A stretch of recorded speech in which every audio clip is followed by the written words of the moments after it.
नमस्कार दोस्तों, मैं अभिषेक कुमार विश्वकर्मा आप सभी का स्वागत करता हूं यूट्यूब के चैनल एमएससी ट्रैक पर। अगर आपने इस यूट्यूब चैनल को सब्सक्राइब नहीं किया है तो जल्दी सब्सक्राइब करें, क्योंकि ये यूट्यूब चैनल आपको बेस्ट कंटेंट देता है। दोस्तों, प्रीवियस क्लास में हमने लैंग्वेज एक्विजिशन के बारे में पढ़ा था। आज का हमारा टॉपिक होगा पार्ट्स ऑफ स्पीच। दोस्तों, आपने पार्ट्स ऑफ स्पीच का नाम जरूर सुना होगा। आज हम देखेंगे पार्ट्स ऑफ स्पीच क्या होता है, उसके कितने प्रकार हैं। तो दोस्तों चलिए शुरू करते हैं। Parts of speech. दोस्तों, जैसा कि इसके नाम से ही आपको पता है कि स्पीच यानी भाषण। हम जो कुछ भी बोलते हैं उसमें तरह तरह की चीज़ें इस्तेमाल होती हैं। जैसे मैं अगर कुछ बोल रहा हूँ, आई एम सेइंग समथिंग, तो दोस्तों इस सेंटेंस में आई जो है ये एक प्रोनाउन है, एम सेइंग ये वर्ब है, और ये वर्ब यानी क्रिया, इसे हिंदी में क्रिया कहते हैं, ये भी दो तरह की है। एम यहाँ पर सहायक क्रिया यानी ऑक्सिलरी वर्ब है, और सेइंग जो है वो मुख्य क्रिया है यानी मेन वर्ब है।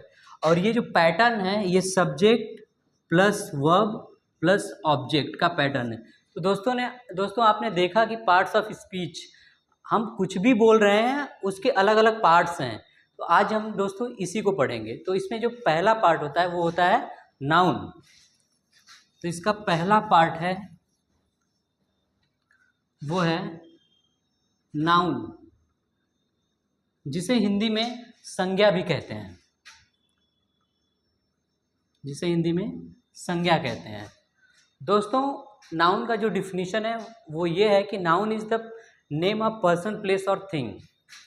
Noun is the name of person place और थिंग। किसी भी व्यक्ति, स्थान या वस्तु के जो नाम होता है उसे हम संज्ञा कहते हैं। दोस्तों, जो नाउन होती है यानी जो संज्ञा होती है उसे 5 कैटेगरीज में डिवाइड किया गया है। उसके 5 प्रकार हैं। पहला है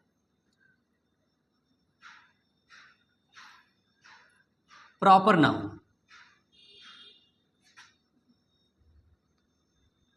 दूसरा जो है वो है कॉमन नाउन।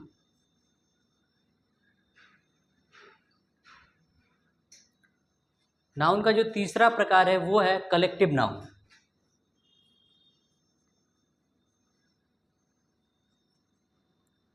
दोस्तों, इन सभी के जो हिंदी अनुवाद है मैं उनको भी बताऊंगा। जैसे प्रॉपर, कॉमन और कलेक्टिव।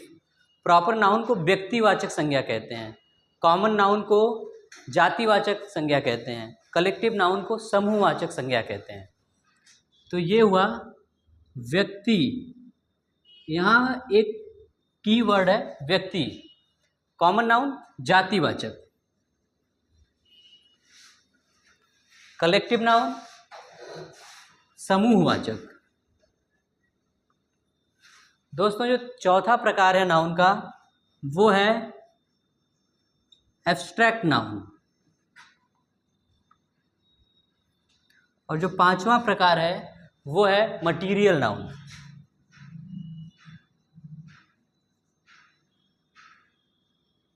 दोस्तों, एब्स्ट्रैक्ट वर्ड, इसका मतलब ऐसी चीज़ें जो कि मटीरियल नहीं है, जो कि भौतिक रूप में नहीं होती हैं, इन्हें पराभौतिक कहते हैं। एब्स्ट्रैक्ट नाउन जैसे दोस्तों ऐसी चीज़ें जो आप 5 सेंसेस से परे हैं। जैसे फीलिंग है, फीलिंग एक वर्ड है,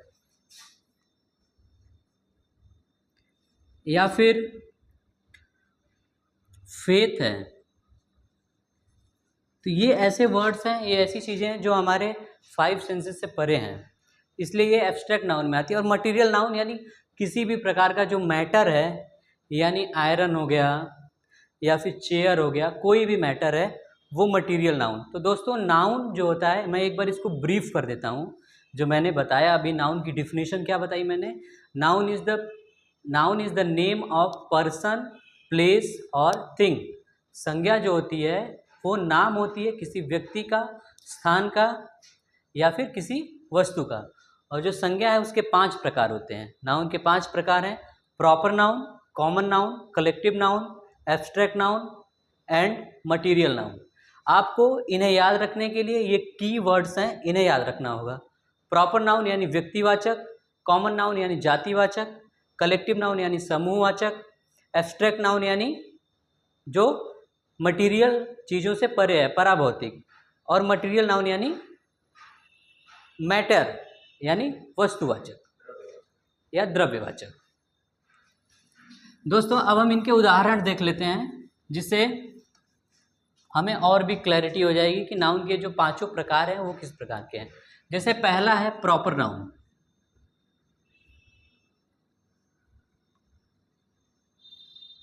जैसे किसी भी व्यक्ति का नाम है, जैसे राम, ये व्यक्ति का नाम है। स्थान का नाम जैसे न्यू दिल्ली। किसी थिंग का नाम, किसी वस्तु का नाम जैसे पेन। ये क्या, ये प्रॉपर नाउन के उदाहरण है। अब हम देखते हैं कि कॉमन नाउन। दूसरा है कॉमन नाउन। इसके लिए मैंने कीवर्ड आपको बताया है जाति। जैसे एक राम है और एक श्याम है, बट ये दोनों क्या हैं, ये दोनों हैं बॉय। तो इस तरह से हम देख सकते हैं कि इनकी जाति एक है। इसी तरीके से टीचर, जो टीचर वर्ड है, इस टीचर वर्ड में मेल फीमेल दोनों आ सकते हैं।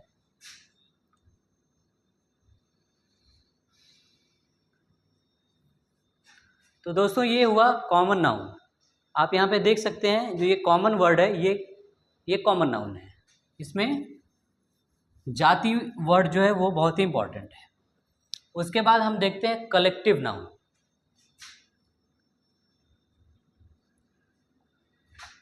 कलेक्टिव नाउन, इसमें मैंने बताया था सबसे इंपॉर्टेंट वर्ड है समूह यानी ग्रुप।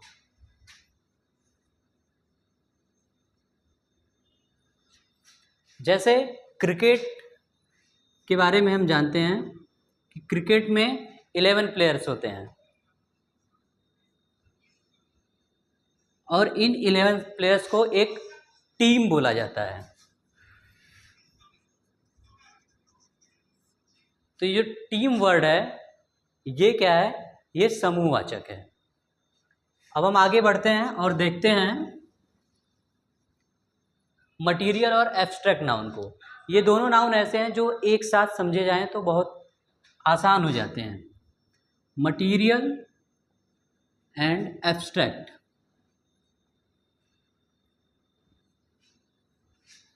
मटीरियल नाउन यानी iron, water, gold etcetera. Abstract noun में जैसे एक वर्ड है फेथ, दूसरा वर्ड है एंगर एटसेट्रा। तो ये दोनों क्या हैं, एक आयरन, वाटर, गोल्ड, ये मटेरियल नाउन के एग्जाम्पल्स हो गए। फेथ, एंगर, ऐसी जो चीज़ें हैं वो एब्स्ट्रैक्ट नाउन के एग्जाम्पल्स हो गए। तो दोस्तों हम लोगों ने देखा कि नाउन क्या होता है, उसका डिफिनीशन। उसके बाद हमने देखा कि नाउन कितने प्रकार के होते हैं। नाउन 5 प्रकार के होते हैं। हमने उनके टाइप्स देखे, उनके डिफिनीशंस देखें, उसके बाद हम एग्जाम्पल्स देखें। दोस्तों ये जो नाउन हम पढ़ रहे हैं ये पार्ट्स ऑफ स्पीच का पहला पार्ट है और इसका दूसरा पार्ट है, उसे कहते हैं प्रोनाउन।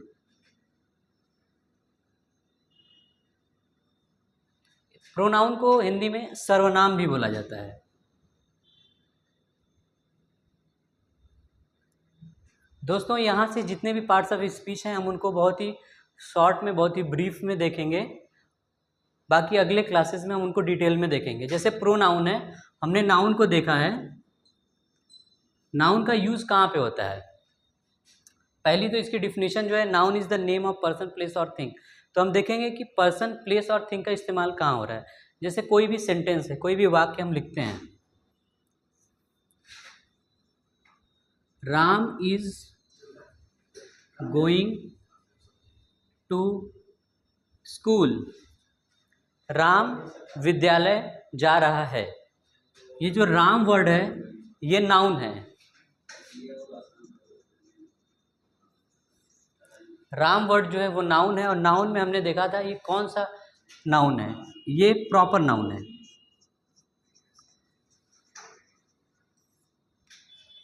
तो जो प्रोनाउन होता है वो नाउन की जगह पर इस्तेमाल होता है। जैसे एक दूसरा हम सेंटेंस लिख सकते हैं, I am going to school.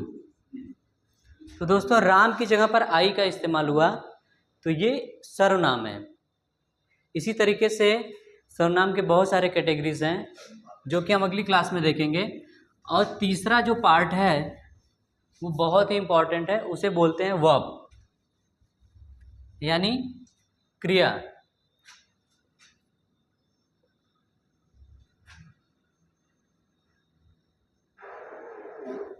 दोस्तों कोई भी सेंटेंस होता है, दोस्तों कोई भी सेंटेंस होता है तो वो हमेशा सब्जेक्ट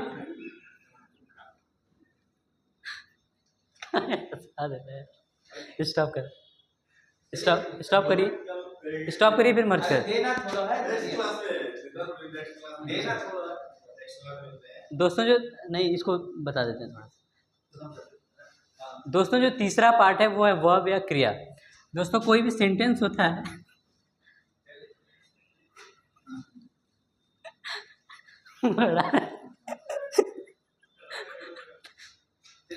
हाँ, दोस्तों जो तीसरा पार्ट है वो है वर्ब यानी क्रिया। आप देखेंगे कि कोई भी सेंटेंस होता है उसमें उस कार्य को करने वाला, वो क्रिया, और वो कार्य कहाँ पर हो रहा है, ये तीन चीज़ें हमेशा मेंशन होती हैं। तो ये जो बीच का पार्ट है यही है वर्ब यानी क्रिया। अब हम देखते हैं कि वर्ब कितने प्रकार के होते हैं, वर्ब के टाइप्स। मैं आपको एक चार्ट बनवा दे रहा हूँ जिसमें वर्ब के सारे टाइप्स आ जाएंगे। Verb chart.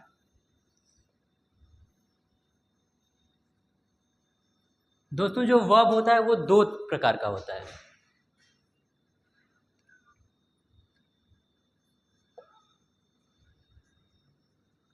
एक होता है ऑक्सिलरी वर्ब, एक होता है मेन वर्ब।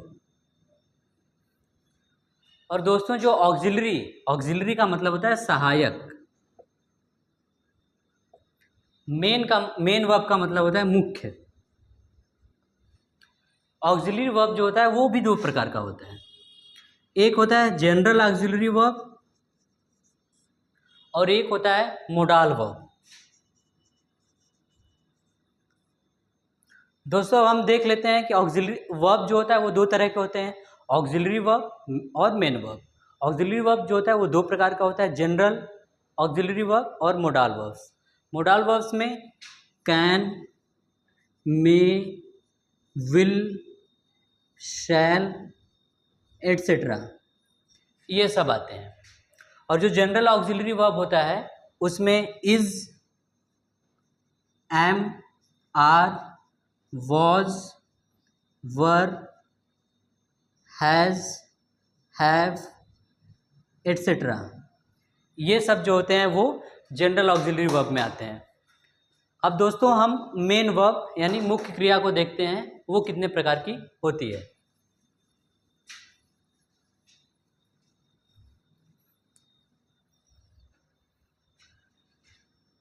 Main verb.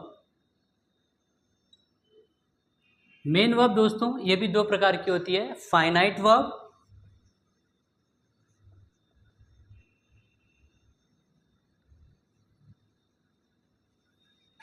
और नॉन फाइनाइट वर्ब।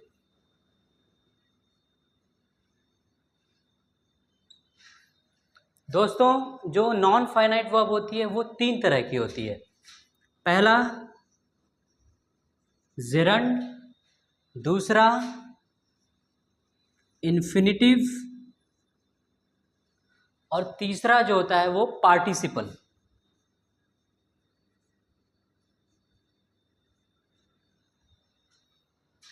और दोस्तों जो फाइनाइट वर्ब होता है वो दो प्रकार का होता है, ट्रांजिटिव और इंट्रांजिटिव। दोस्तों अब इनका एक्सप्लेनेशन देख लेते हैं, जो कि मैं आपको ब्रीफली बता देता हूँ। ट्रांजिटिव यानी सकर्मक क्रिया, ऐसी क्रिया, ऐसा सेंटेंस जिसमें ऑब्जेक्ट या कर्म आता हो। इंट्रांजिटिव यानी अकर्मक क्रिया, जिसमें कर्म नहीं आता है। जैसे I am going, is where, I am going where यानी मैं कहाँ जा रहा हूँ ये मुझे नहीं पता। आई एम जस्ट गोइंग, इसमें ऑब्जेक्ट नहीं है, इसमें कर्म नहीं है। I am going to school, ये जो है ट्रांजिटिव वर्ब है। जेरंड, इन्फिनिटिव और पार्टिसिपल। दोस्तों जो जेरंड, इन्फिनिटिव और पार्टिसिपल हैं ये नॉन फाइनाइट वर्ब के पार्ट्स हैं, और इसके बारे में डिटेल्स में हम अगली क्लास में पढ़ेंगे। तो मुझे उम्मीद है दोस्तों कि आपको एमएससी ट्रैक का ये इंग्लिश वाला क्लास बहुत पसंद आ रहा होगा। और अगर आपने चैनल को अभी तक सब्सक्राइब नहीं किया है तो सब्सक्राइब करें, चैनल को लाइक करें, और इसी प्रकार से पढ़ते रहें और आगे बढ़ते रहें। बहुत बहुत धन्यवाद। Thank you. सही है।